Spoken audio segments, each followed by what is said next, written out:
ಶ್ರೀ ಗುರು ರಾಘವೇಂದ್ರ ಸ್ವಾಮಿ ಜ್ಯೋತಿಷ್ಯ. ಮಂತ್ರಾಲಯದಲ್ಲಿ ತಮ್ಮ ತಪೋಶಕ್ತಿಯಿಂದ ವಾಕ್ಯ ಸಿದ್ಧಿ ಮಂತ್ರಸಿದ್ಧಿ ಪಡೆದಿರುವ ಪಂಡಿತ್ ಶ್ರೀ ಅಪ್ಪಟಾಚಾರ್ಯರು, ತಾಂತ್ರಿಕ ಜ್ಯೋತಿಷ್ಯರು, ಶ್ರೀ ಸಾಯಿಬಾಬಾ ಹಾಗೂ ರಾಘವೇಂದ್ರ ಸ್ವಾಮಿಯ ಆರಾಧಕರು. ನಿಮ್ಮ ಸಮಸ್ಯೆಗಳ ಪರಿಹಾರಕ್ಕೆ ಇಲ್ಲಿದೆ ದಿವ್ಯ ಮಾರ್ಗ. ಡಿವೋರ್ಸ್ ಪ್ರಾಬ್ಲಮ್, ಅನಾರೋಗ್ಯ, ಪ್ರೇಮ ವಿಚಾರ, ಸಂತಾನ, ಸಾಲಬಾಧೆ, ಕೋರ್ಟ್ ಕೇಸ್, ವ್ಯಾಪಾರ, ಮಾಟ ಮಂತ್ರ ತಡೆ, ಶತ್ರುಕಾಟ, ಕೌಟುಂಬಿಕ ಕಲಹ, ಇನ್ನೂ ನಿಮ್ಮ ನಿಗೂಢ ಗುಪ್ತ ಸಮಸ್ಯೆಗಳಿಗೆ ಶ್ರೀ ರಾಘವೇಂದ್ರ ಸ್ವಾಮಿಯ ಮೂಲ ಬೃಂದಾವನ ರಹಸ್ಯ ಬಲಿಷ್ಠ ಪೂಜಾ ಶಕ್ತಿಯಿಂದ ಕೆಲವೇ ದಿನಗಳಲ್ಲಿ ಶಾಶ್ವತ ಪರಿಹಾರ ಶತಸಿದ್ಧ. ವಿಶೇಷ ಸೂಚನೆ: ಅಲ್ಲಿ ಇಲ್ಲಿ ಕೇಳಿ ಎಲ್ಲೂ ಪರಿಹಾರವಾಗದ ನಿಮ್ಮ ಸರ್ವ ಸಮಸ್ಯೆಗಳಿಗೆ ಇಲ್ಲಿದೆ ದಿವ್ಯ ಮಾರ್ಗ. ನಂಬಿಕೆಟ್ಟವರಿಲ್ಲವೋ ಈ ರಾಯರ. ನೀವು ಬಯಸುವ ನೆಮ್ಮದಿಯ ಜೀವನಕ್ಕಾಗಿ ಒಮ್ಮೆ ಸಂಪರ್ಕಿಸಿ. ಶ್ರೀ ಗುರು ರಾಘವೇಂದ್ರ ಸ್ವಾಮಿ ಜ್ಯೋತಿಷ್ಯ, ಪಂಡಿತ್ ಶ್ರೀ ಅಪ್ಪಟಾಚಾರ್ಯರು. ಫೋನಿನ ಮೂಲಕ ಪರಿಹಾರ. ಮೊಬೈಲ್ ಸಂಖ್ಯೆ 9008111181. ಓಂ ಶ್ರೀ ಗುರು ರಾಘವೇಂದ್ರಾಯ ನಮಃ. ಎಲ್ರಿಗೂ ಸಹ ಶ್ರೀ ರಾಘವೇಂದ್ರ ಕಾರುಣ್ಯ ಚಾನೆಲನ್ನು ವೀಕ್ಷಣೆ ಮಾಡ್ತಿರುವಂತಹವರಿಗೆ ನನ್ನ ನಮಸ್ಕಾರಗಳು. ಈ ವಿಡಿಯೋವನ್ನು ನೀವು ದಯಮಾಡಿ ಪೂರ್ತಿಯಾಗಿ ನೋಡಿ. ಏಕೆಂತಂದರೆ ಈ ವಿಡಿಯೋವನ್ನು ನೀವು ನೋಡೋದ್ರಿಂದ ಗುರುವಾರ ರಾಯರ ಪೂಜೆಯನ್ನು ಹೇಗೆ ಮಾಡಬೇಕು ಈ ವಾರ ಅನ್ನೋದರ ಜೊತೆಯಲ್ಲಿ ಭಾನುವಾರ ನಿಮಗೆಲ್ರಿಗೂ ಸಹ ತಿಳಿದ ಹಾಗೆ ಚಂದ್ರಗ್ರಹಣ ನಡೀತು. ಈ ಚಂದ್ರಗ್ರಹಣ ನಡೆದಿದ್ದರಿಂದ ಪ್ರತಿಯೊಂದು ರಾಶಿಯ ಮೇಲೂ ತನ್ನದೇ ಆದಂತಹ ಒಂದು ದುಷ್ಪರಿಣಾಮಗಳು ಅನ್ನುವಂತಹದ್ದು ಇದ್ದೇ ಇರುತ್ತೆ. ಒಂದಷ್ಟು ರಾಶಿಗಳಿಗೆ ಬಹಳ ಹೆಚ್ಚಿನದಾಗಿ ಇದ್ದರೆ, ಇನ್ನು ಉಳಿದಂತಹ ರಾಶಿಗಳಿಗೆ ಅಲ್ಪ ಸ್ವಲ್ಪವಾದರೂ ಕೂಡ ಅದರ ಒಂದು ನೆಗೆಟಿವಿಟಿ ಅನ್ನುವಂತಹದ್ದು ಬಿದ್ದೇ ಬಿದ್ದಿರುತ್ತೆ. ಹೀಗಾಗಿ ನಾನು ಹೇಳುವಂತಹ ಒಂದು ಸರಳ ಪರಿಹಾರವನ್ನು ನೀವು ರಾಯರ ಹೆಸರಿನಲ್ಲಿ ಈ ಗುರುವಾರ ಮಾಡೋದ್ರಿಂದ ರಾಯರು ಆ ಒಂದು ಗ್ರಹಣದ ದುಷ್ಪರಿಣಾಮಗಳು ನಮ್ಮ ಮೇಲೆ ಏನಾಗುತ್ತೆ ಅಂದರೆ 3 ಅಮಾವಾಸ್ಯೆಗಳ ಕಾಲ ಈ ಗ್ರಹಣದ ಒಂದು ನೆಗೆಟಿವಿಟಿ ಅನ್ನುವಂತಹದ್ದು ಕೆಲವೊಂದು ರಾಶಿಗಳಿಗೆ ಹೆಚ್ಚು ಕಾಡಿಸಿದ್ರೆ ಕೆಲವೊಂದು ರಾಶಿಗಳಿಗೆ ಕಡಿಮೆ ಕಾಡಿಸುತ್ತೆ.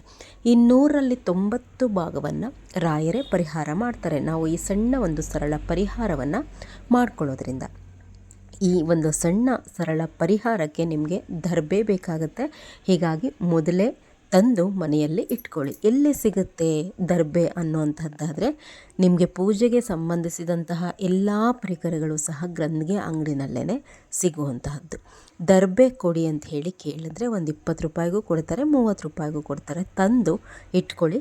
ಏನು ಮಾಡಬೇಕು ಅದರಲ್ಲಿ ಅನ್ನುವಂತಹದ್ದನ್ನು ಮುಂದೆ ನಾನು ತಿಳಿಸ್ಕೊಡ್ತಾ ಹೋಗ್ತೀನಿ. ಗುರುವಾರ ಇದು ರಾಯರ ಪೂಜೆಯನ್ನು ಹೇಗೆ ಮಾಡಬೇಕು ಅನ್ನುವಂತಹದ್ದು ಸಹ ಇದೇ ವಿಡಿಯೋನಲ್ಲೇ ಇರುತ್ತೆ. ಅದರ ಜೊತೆಯಲ್ಲಿ ಒಂದು ಸಣ್ಣ ಪರಿಹಾರ. ಹಾಗಾಗಿ ವಿಡಿಯೋವನ್ನು ಸ್ಕಿಪ್ ಮಾಡ್ದಲೇ ಪೂರ್ತಿಯಾಗಿ ನೋಡುವಂತಹದ್ದನ್ನು ಮಾಡಿ.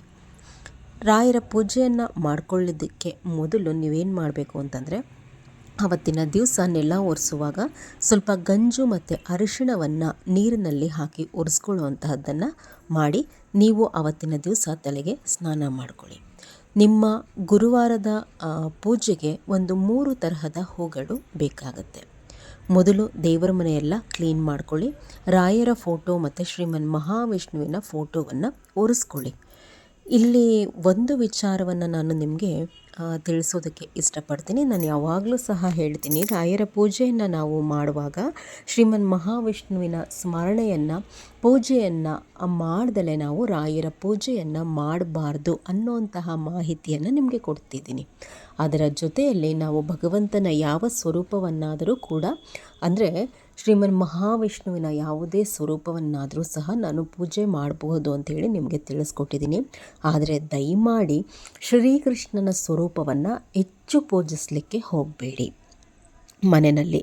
ಏಕೆಂತಂದರೆ ಭಗವಂತನ ಈ 10 ಸ್ವರೂಪಗಳಲ್ಲಿ ನಾವು ಶ್ರೀಕೃಷ್ಣನ ಪೂಜೆಯನ್ನು ಮಾಡಬೇಕಾದ್ರೆ ಯಾದವ ವಂಶಸ್ಥರಾಗಿರಬೇಕು ಅಥವಾ ಜನಿವಾರವನ್ನು ಧಾರಣೆ ಮಾಡಿದವರು ಮಾತ್ರ ಶ್ರೀಕೃಷ್ಣನ ಸ್ವರೂಪವನ್ನು ಪೂಜಿಸಬೇಕು.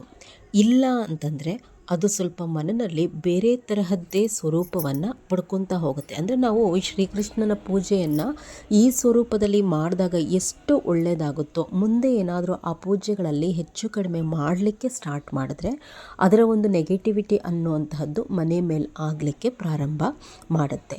ಹೀಗಾಗಿ ನೀವು ಗಮನಿಸಿರಬಹುದು, ಶ್ರೀಕೃಷ್ಣ ಜನ್ಮಾಷ್ಟಮಿಗೆ ಸಂಬಂಧಿಸಿದಂತೆ ಯಾವುದೇ ವಿಡಿಯೋವನ್ನು ನನ್ನ ಚಾನಲ್ನಲ್ಲಿ ನಾನು ಕೇಳಿದ್ರೂ ಕೂಡ ಹಾಕಲಿಕ್ಕಾಗಲಿಲ್ಲ. ಏಕೆಂತಂದರೆ ಹರಿಬರಿನಲ್ಲಿ ಈ ವಿಚಾರವನ್ನು ತಿಳಿಸುವಂತಹದ್ದು ಬೇಡ ಅಂತಂದು ಮುಂದೆ ಈ ವಿಚಾರವಾಗಿ ಇನ್ನಷ್ಟು ನಿಮಗೆ ಹೆಚ್ಚಿನದಾಗಿ ತಿಳಿಸ್ತಾ ಹೋಗ್ತೀನಿ. ಮತ್ತು ಯಾವ ಸ್ವರೂಪದ ನಾವು ಪೂಜೆಯನ್ನು ಮಾಡಬಹುದು ರಾಯರ ಪೂಜೆಯನ್ನು ಮಾಡುವಾಗ ಅಂತಂದರೆ, ಭಗವಂತನ 10 ಸ್ವರೂಪಗಳಲ್ಲಿ ರಾಯರಿಗೆ ಅತ್ಯಂತವಾದ ಪ್ರಿಯವಾದಂತಹ ಒಂದು ಶ್ರೀಮನ್ ಮಹಾವಿಷ್ಣುವಿನ ಸ್ವರೂಪ ಅಂತಂದರೆ ವೆಂಕಟೇಶ್ವರ ಸ್ವಾಮಿ. ತಿರುಪತಿಯ ಸ್ವರೂಪ ಏನಿದೆ, ತಿರುಪತಿನಲ್ಲಿ ಭಗವಂತ ನೆಲೆ ನಿಂತಿದ್ದಾರಲ್ವ, ಆ ವೆಂಕಟೇಶ್ವರ ಸ್ವಾಮಿಯ ಸ್ವರೂಪ ರಾಯರಿಗೆ ಅತ್ಯಂತ ಪ್ರಿಯವಾದಂತಹ ಸ್ವರೂಪ. ಆ ಫೋಟೋವನ್ನು ತಂದಿಟ್ಕೊಂಡು ನೀವು ರಾಯರೊಟ್ಟಿಗೆ ಗುರುವಾರ ಮತ್ತು ಶನಿವಾರಗಳು ಪೂಜೆಯನ್ನು ಮಾಡ್ತಾ ಹೋಗಿ ಬಹಳ ಬೇಗ ಕಷ್ಟಗಳು ಕಳೆದು ಒಳಿತನ್ನು ಕಾಣಲಿಕ್ಕೆ ಪ್ರಾರಂಭ ಮಾಡ್ತೀರಾ. ಇನ್ನು ಫೋಟೋಗಳನ್ನ ಒರೆಸ್ಕೊಳ್ಳಿ, ರಾಯರ ಫೋಟೋವನ್ನು ಮತ್ತು ಶ್ರೀಮನ್ ಮಹಾವಿಷ್ಣುವಿನ ಸ್ವರೂಪದ ಫೋಟೋವನ್ನು ಒರೆಸ್ಕೊಳ್ಳಿ. ರಾಯರ ಫೋಟೋಗೆ ಕೇವಲ ಗಂಧವನ್ನು ಮಾತ್ರ ಹಚ್ಚಿ ತುಳಸಿಯನ್ನು ಏರಿಸಿ, ತುಳಸಿಯನ್ನು ಬಿಟ್ಟು ಇನ್ನು 3 ತರಹದ ಹೂಗಳನ್ನು ರಾಯರಿಗೆ ಅಲಂಕಾರಕ್ಕಾಗಿ ಬಳಸ್ಕೊಳ್ಳಿ. ಅದರಲ್ಲಿ ಸ್ವಲ್ಪ ರಾಯರಿಗೆ ಪ್ರಿಯವಾದಂತಹ ಹೂಗಳನ್ನು ಬಳಸಿ, ಇನ್ನು ಶ್ರೀಮನ್ ಮಹಾವಿಷ್ಣುವಿನ ಸ್ವರೂಪದ ಫೋಟೋವನ್ನು ಒರೆಸ್ಕೊಂಡು ಅದಕ್ಕೆ ಗಂಧ, ಅರಿಶಿಣ, ಕುಂಕುಮ, ಗೆಜ್ಜೆ ವಸ್ತ್ರ, ಸ್ವಲ್ಪ ತುಳಸಿ ಮತ್ತು ಹೂಗಳನ್ನು ಆ ಫೋಟೋಗೂ ಕೂಡ ನೀವು ಹಾಕ್ಕೊಳ್ಳುವಂತಹದ್ದನ್ನು ಮಾಡಿ. ಇನ್ನು ಯಥಾ ಪ್ರಕಾರ ಶ್ರೀಮನ್ ಮಹಾವಿಷ್ಣುವಿನ ಸ್ವರೂಪದ ಫೋಟೋದ ಮುಂದೆ 1 ಮಣ್ಣಿನ ದೀಪ, ರಾಯರ ಮುಂದೆ 2 ಮಾಮೂಲಿ ದೀಪ, ಅದರ ಜೊತೆಯಲ್ಲಿ 5 ಮಣ್ಣಿನ ದೀಪದ ಆರಾಧನೆಯನ್ನು ನಾವು ಮಾಡಬೇಕಾಗತ್ತೆ. ಸಿದ್ಧ ಮಾಡ್ಕೊಳ್ಳಿ. ದೇವರ ಮನೆಯಲ್ಲಿ 2 ದೀಪಗಳನ್ನು ಹಚ್ಚಬೇಕು. ತುಳಸಿ ಪೂಜೆಯನ್ನು ಮೊದಲು ಮಾಡಬೇಕು. ತುಳಸಿ ಪೂಜೆಯನ್ನು ಮಾಡ್ಕೊಳ್ಳಿ. ತುಳಸಿ ಪೂಜೆಯನ್ನು ಮಾಡಿ ತುಳಸಿ ಗಿಡದ ಮುಂದೆ 1 ದೀಪ ಹಚ್ಚಿದ ಮೇಲೆ ದೇವರ ಮನೆಯಲ್ಲಿ 2 ದೀಪಗಳನ್ನು ಏನು ನೀವು ಮಾಮೂಲಿ ದಿನ ಹಚ್ತೀರಾ ಆ ದೀಪ ಹಚ್ಚುವಂಥದ್ದು. ಇದಾದ ಮೇಲೆ ಶ್ರೀಮನ್ ಮಹಾವಿಷ್ಣುವಿನ ಸ್ವರೂಪದ ಫೋಟೋದ ಮುಂದೆ 1 ದೀಪವನ್ನು ಹಚ್ಚುವಂತಹದ್ದು. ಇದನ್ನು ಆದಮೇಲೆ ನೀವು ರಾಯರ ಮುಂದೆ 2 ದೀಪವನ್ನು ಹಚ್ಚಬೇಕು. ದೀಪ ಹಚ್ಚಿದ ತಕ್ಷಣ ನೀವು ಸಂಕಲ್ಪವನ್ನು ಮಾಡ್ಕೋಬೇಕಾಗತ್ತೆ. ಇದು ಬಹಳ ವಿಶೇಷ. ಏಕೆಂತಂದರೆ ಗ್ರಹಣದ ದೋಷದ ನಿವಾರಣೆಗಾಗಿ ನಾವು ಒಂದಷ್ಟು ಪರಿಹಾರಗಳನ್ನ ಮಾಡ್ಕೋಬೇಕು ಅಂತ ಹೇಳಿದೆ. ಅದರಲ್ಲಿ ಈ ಸಂಕಲ್ಪ ಮಾಡ್ಕೊಳ್ಳುವಂತಹದ್ದು ಸಹ ಇಂಪಾರ್ಟೆಂಟ್ ಆಗುತ್ತೆ. ನಿಮ್ಮ ಬಲಗೈಯಲ್ಲಿ ಹಳದಿ ಅಕ್ಷತೆ ಇಡ್ಕೊಳ್ಳಿ, ಸ್ವಲ್ಪ ತುಳಸಿ ಇಡ್ಕೊಳ್ಳಿ, ಅದರ ಜೊತೆಯಲ್ಲಿ 1 ಹೂವನ್ನು ಹಿಡ್ಕೊಂಡು ಏನು ಮಾಡಬೇಕು ಅಂತಂದರೆ, ನಿಮ್ಮ ಫ್ಯಾಮಿಲಿನಲ್ಲಿ ಯಾರೆಲ್ಲ ಇದ್ದೀರಾ ಕುಟುಂಬದ ಸದಸ್ಯರ ಹೆಸರುಗಳು ಹೇಳ್ಕೊಂಡು ಅವರ ಗೋತ್ರ ಮತ್ತು ಜನ್ಮ ನಕ್ಷತ್ರ ಗೊತ್ತಿದ್ದರೆ ಅದನ್ನು ಹೇಳ್ಕೊಳ್ಳಿ. ಕಂಪಲ್ಸರಿ ಅಲ್ಲ, ಕೆಲವರಿಗೆ ಗೊತ್ತಿರುತ್ತೆ, ಕೆಲವ್ರಿಗೆ ಗೊತ್ತಿರಲ್ಲ. ಗೊತ್ತಿರೋ ಅಂತಹವರು ಹೇಳ್ಕೊಳ್ಳಿ. ಗೊತ್ತಿಲ್ಲ ಅಂತಂದರೆ ಅವರ ಹೆಸರುಗಳನ್ನು ಹೇಳಿ.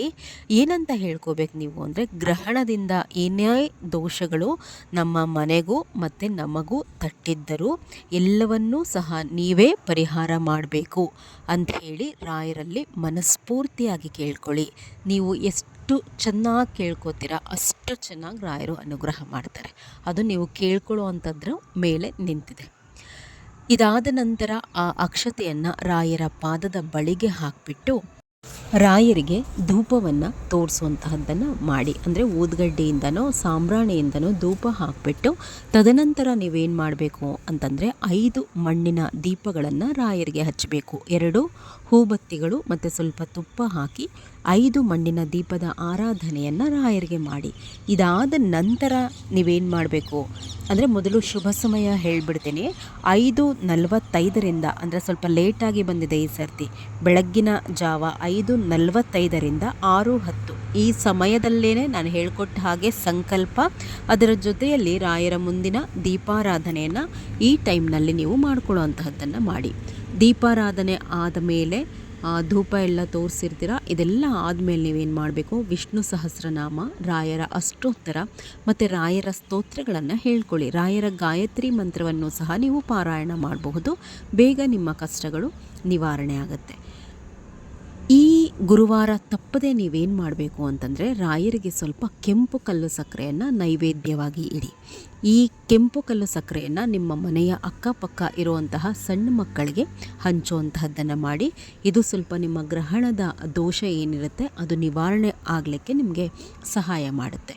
ಇದಾದಮೇಲೆ ರಾಯರಿಗೆ ಏನಾದರೂ ಸ್ವಲ್ಪ ಹಣ್ಣುಗಳು ಮತ್ತು ಸಿಹಿ ನೈವೇದ್ಯವನ್ನು ಅರ್ಪಣೆ ಮಾಡಿ. ಯಥಾಶಕ್ತಿ ನಿಮಗೆ ಏನು ಶಕ್ತಿ ಇರುತ್ತೆ ಆ ರೀತಿ ಮಾಡಿ ರಾಯರಿಗೆ ನೈವೇದ್ಯವನ್ನು ಅರ್ಪಣೆಯನ್ನು ಮಾಡಿ ಪಂಚಾರತಿಯನ್ನು ಮಾಡಿ. ತಪ್ಪದೆ ಈ ವಾರ ನೀವು ಕಾಯಿ ಉಡಿಬೇಕು. ಮಹಾಮಂಗಳಾರತಿಗೆ ಮೊದಲು ನೋಡಿ, ನಾನು ದರ್ಬೆ ತಂದಿಟ್ಕೋಬೇಕು ಅಂತ ಹೇಳಿದೆ ಅಲ್ವಾ, ಈಗ ಅದರ ಉಪಯೋಗ ಹೇಳ್ತೀನಿ. ಇದೇ ನಿಮಗೆ ಗ್ರಹಣದ ದೋಷದ ನಿವಾರಣೆಗೆ ಸಹಾಯ ಮಾಡುವಂತಹದ್ದು. ಈ ದರ್ಬೆಯಿಂದ ನಿಮ್ಮ ಮನೆ ದೇವರಿಗೂ ಮತ್ತು ರಾಯರಿಗೆ ಒಂದು ಅರ್ಘ್ಯವನ್ನು ಅರ್ಪಣೆ ಮಾಡಬೇಕಾಗತ್ತೆ. ಇದು ನಿಮ್ಮ ಗ್ರಹಣದ ದೋಷಗಳನ್ನು 90 ಭಾಗ ನಿವಾರಣೆ ಮಾಡುತ್ತೆ. ಒಂದು ಪಂಚಪಾತ್ರೆ ಅಥವಾ ಒಂದು ಗ್ಲಾಸ್ನಲ್ಲಿ ನೀರು ತೆಗೆದಿಟ್ಕೊಳ್ಳಿ. ಅದಕ್ಕೆ ಒಂದು ಎಲೆ ತುಳಸಿಯನ್ನು ಹಾಕಿಬಿಟ್ಟು ದರ್ಬೆಯಿಂದ ನೀರನ್ನು ಅದ್ದಿ ನಿಮ್ಮ ಮನೆ ದೇವರ ಹೆಸರನ್ನು 3 ಸರ್ತಿ ಮನಸ್ಸಿನಲ್ಲಿ ಹೇಳ್ಕೊಳ್ಳಿ. ಹೇಳ್ಕೊಂಡಾದಮೇಲೆ ಏನು ಮಾಡಬೇಕು, ಆ ದರ್ಬೆಯಿಂದ ನೀರನ್ನು ಅದ್ದಿರ್ತಿರಲ್ವ ಅದನ್ನು ನಿಮ್ಮ ಮನೆ ದೇವರ ಪಾದದ ಬಳಿಗೆ 3 ಸಾರ್ತಿ ಹಾಕಬೇಕು. ಅಂದರೆ 1 ಸಾರ್ತಿ ಅದ್ದಿ 1 ಸಾರ್ತಿ ಆ ಪಾದದ ಬಳಿಗೆ ಚುಮುಕಿಸಿ, 2ನೇ ಸಾರ್ತಿ ಅದ್ದಿ 3ನೇ ಸಾರ್ತಿ ಅದ್ದಿ. ಇದೇ ರೀತಿ 3 ಸಾರ್ತಿ ಆ ನೀರನ್ನು ನಿಮ್ಮ ಕುಲದೇವರ ಪಾದದ ಬಳಿಗೆ ಹಾಕುವಂತಹದ್ದು ನಿಮ್ಮ ಮನೆ ದೇವರಿಗೆ ಅರ್ಘ್ಯವನ್ನು ಕೊಟ್ಟಂತೆ ಆಗುತ್ತೆ. ಇನ್ನು ನೀವು ರಾಯರಿಗೆ ಒಂದು ಅರ್ಘ್ಯವನ್ನು ಕೊಡಬೇಕಾಗತ್ತೆ. ಅದು ಯಾವ ರೀತಿ ಕೊಡುವಂತಹದ್ದು ಅಂತಂದರೆ, ರಾಯರನ್ನು ನೆನೆದು ಓಂ ಪರಿಮಳಾಚಾರ್ಯ ನಮಃ, ಓಂ ಪರಿಮಳಾಚಾರ್ಯ ನಮಃ ಅಂತ ಹೇಳಿ 3 ಸಾರ್ತಿ ಹೇಳಿಕೊಂಡು ದರ್ಬೆಯನ್ನು 3 ಸಾರ್ತಿ ಅದ್ದಿ ರಾಯರ ಪಾದದ ಬಳಿಗೆ ಒಂದು ಅರ್ಘ್ಯವನ್ನು ಕೊಡುವಂತಹದ್ದು. ಇದು ಬಹಳ ಶ್ರೇಷ್ಠ, ತಪ್ಪದೇ ಮಾಡಿ. ಅರ್ಘ್ಯವನ್ನು ಕೊಟ್ಟಂತಹವರು 3 ದಿನ ನಾನ್ ವೆಜ್ಜನ್ನು ತಿನ್ನೋ ಹಾಗಿಲ್ಲ. ದಯಮಾಡಿ ಮರಿಬೇಡಿ. ಮನೆಯಲ್ಲಿ ಮಾಡಬಹುದು, ಬೇರೆಯವರು ತಿನ್ನಬಹುದಾ, ಹೊರಗಡೆ ತಿನ್ನಬಹುದು. ನೀವು ಯಾರು ಈ ಅರ್ಘ್ಯ ಕೊಡ್ತಿರಲ್ವ ಆ ಅರ್ಘ್ಯ ಕೊಟ್ಟಂಥವರು 3 ದಿನಗಳ ಕಾಲ ನಾನ್ ವೆಜ್ಜನ್ನು ತಿನ್ನೋ ಹಾಗಿಲ್ಲ. ದಯಮಾಡಿ ಈ ಸರಳ ಪರಿಹಾರವನ್ನು ಮಾಡ್ಕೊಳ್ಳಿ, ಬಹಳ ಒಳ್ಳೆಯದಾಗುತ್ತೆ ನಿಮಗೆ. ಬೇರೆ ರಾಶಿಗಳ ಫಲ ತಿಳಿಸ್ಕೊಡಿ ಅಂತ ಹೇಳಿ ನಾನು 5 ರಾಶಿಗಳ ಬಗ್ಗೆ ವಿಡಿಯೋ ಹಾಕಿದಾಗ ಕೇಳಿದ್ರಿ. ಅದೇನೇ ಅನಿಷ್ಟಗಳು ಯಾವುದೇ ರಾಶಿಗೆ ಒದಗಿದ್ರೂ ರಾಯರ ಮುಂದೆ ಯಾವುದೂ ನಿಲ್ಲೋದಿಲ್ಲ. ಈ ಗುರುವಾರ ನಾನು ಹೇಳಿರೋ ಹಾಗೆ ಪೂಜೆ ಮಾಡಿ ಭಕ್ತಿಯಿಂದ ನಿಮ್ಮ ಮನೆ ದೇವರನ್ನು ನೆನೆದು ಅವ್ರಿಗೂ ಮತ್ತು ರಾಯರಿಗೂ ಅರ್ಘ್ಯವನ್ನು ಕೊಟ್ಬಿಟ್ಟು ಅದೇನೇ ಇದ್ದರೂ ಸಹ ನೀವೇ ನೋಡ್ಕೊಳ್ಳಿ ಅಂತ ಹೇಳಿ ರಾಯರ ಪಾದದ ಬಳಿಗೆ ಎಲ್ಲವನ್ನು ಹಾಕಿ ನೀವು ನೆಮ್ಮದಿಯಾಗಿ ರಾಯರ ಸೇವೆ ಮಾಡ್ತಾ ಹೋಗಿ. ಏನೇ ಕೆಟ್ಟದ್ದಿದ್ರೂ ಸಹ ರಾಯರು ನಿಮ್ಮನ್ನು ಕಾಪಾಡ್ಕೊತಾ ಹೋಗ್ತಾರೆ. ಆದರೆ ಈ ಪೂಜೆ ಮತ್ತು ಅರ್ಘ್ಯ ಕೊಡೋದನ್ನು ಮರಿಬಾರ್ದು. ಎಲ್ರಿಗೂ ಸಹ ರಾಯರು ಒಳ್ಳೇದು ಮಾಡಲಿ. ಎಲ್ರಿಗೂ ಸಹ ನನ್ನ ನಮಸ್ಕಾರ.